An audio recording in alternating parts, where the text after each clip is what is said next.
आपने जो किताब लिखी है कश्फुल महजूब, और ये किताब आपकी ऐसी है कि अपने तो अपने गैरों ने भी इसका लोहा मान लिया।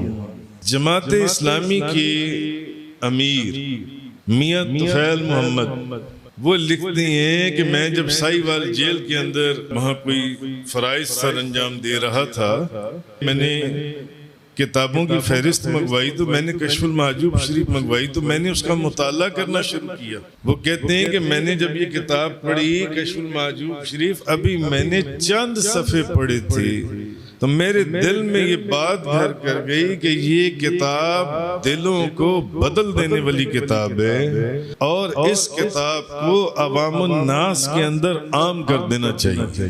ये है उस अल्लाह के वली की शान जिसने वो किताब लिखी।